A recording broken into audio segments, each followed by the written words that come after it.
সব মানুষ মরণের পরে পচে না, এমনও আল্লাহ ওয়ালারা আছেন পচবে তো দূরের কথা, কবরে থেকে থেকে মহাগ্রন্থ আল কুরআন তেলাওয়াত করতেছে। শহীদের লাশ পচে না। ও উযাইর, সব মানুষ মইরা গেলে পচে না। তুমি না আমাকে প্রশ্ন করেছিলে মরণের পরে মাটির সাথে মিশে যাওয়ার পরে, পাথরের সাথে মিশে যাওয়ার পরে কেমনে আমি আল্লাহ জিন্দা করব, তুমি না দেখতে চেয়েছিলে? তোমার গাদাকে এখন আমি জিন্দা করে তোমাকে দেখাবো। উযাইর নবী বলেন, আমি লক্ষ্য করে দেখলাম আল্লাহ রাব্বুল আলামিন গাদার প্রতি নির্দেশ জারি করলেন, রে গাদা জিন্দা হয়ে দাঁড়াও।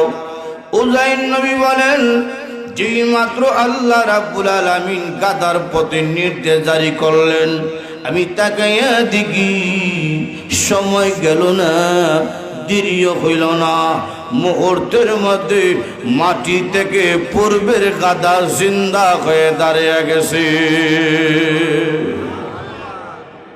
জিন্দা করার মতন ক্ষমতা আল্লাহর আসেনি, শুধু গাদারও সবাইরও।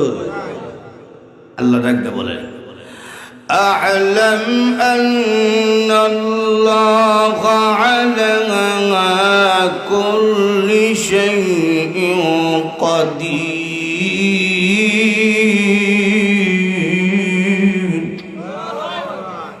এই বুঝাই জেনে রাখো, প্রতিটা বস্তুর উপর আমি আল্লাহর ক্ষমতা আছে। সব মানুষ মরে গেলেন, পচে গেলেন, মাটির সাথে মিশে যদি যায়, আমি আল্লাহ কিয়ামতের মাধ্যমে আবার জিন্দা কর্ম যেভাবে তোমার গাদাকে জিন্দা করেছি, কারণ প্রতিটা মাখলুকের উপর আমি আল্লাহর ক্ষমতা আছে। আল্লাহর ক্ষমতা আছে। ইব্রাহিম নবী দেখতেছে রাস্তা দিয়ে, তো যাওয়ার সময় তাকিয়ে দেখে একটা মরা গাদা ফানির উপর বাচ্চা যায়। তো ফানির উপর যখন বাচ্চা দেখতেছে, তো গাদাটা শুকনা মাটির মধ্যে লাগছে বাচ্চা বাচ্চা। তো ইব্রাহিম নবী তাকিয়ে দেখে মরা গাদার গোস্ত খাইতেছে শুকুনে। শুকুন গেছে গা, একটা মাছে বড় একটা মাছ গোস্ত খায়, মাছ গেছে গা একটা শিয়ালে গোস্ত খায়, শিয়াল গেছে গা একটা কুকুরে গোস্ত খায়। ইব্রাহিম নবী কয়, ওয়া আল্লাহ, তুমি না বলছো কিয়ামতের মাধ্যমে সবাইকে জিন্দা করবা, একটা গাদা 60টা ফেলে ঢুকছে। কয়টার বেড়ে একটা গাদাকে 60টার ভেট থেকে কেমনে বের করে জিন্দা করবা? সুবহানাল্লাহ জুড়ে বলা। وَإِذْ قَالَ إِبْرَاهِيمُ رَبِّ أَرِنِي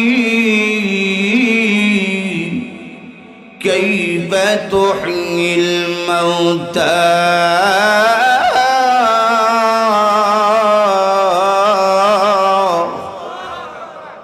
আল্লাহ কেমনে জিন্দা করবেন?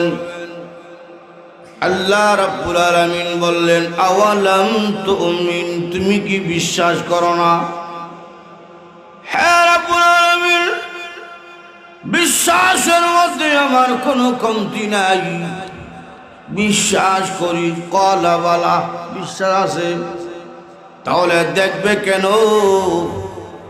আল্লাহ একটা গাদা যে 60টার পেটের মধ্যে ঢুকছে, এই দৃশ্য দেখে ভিতরে অশান্তি শুরু হয়েছে। আর দেখতে চাই মনের প্রশান্তির জন্য। জোরে কোন সুবহানাল্লাহ। ওয়ালা কিল্লিয়াতুমাইন্না কলবি,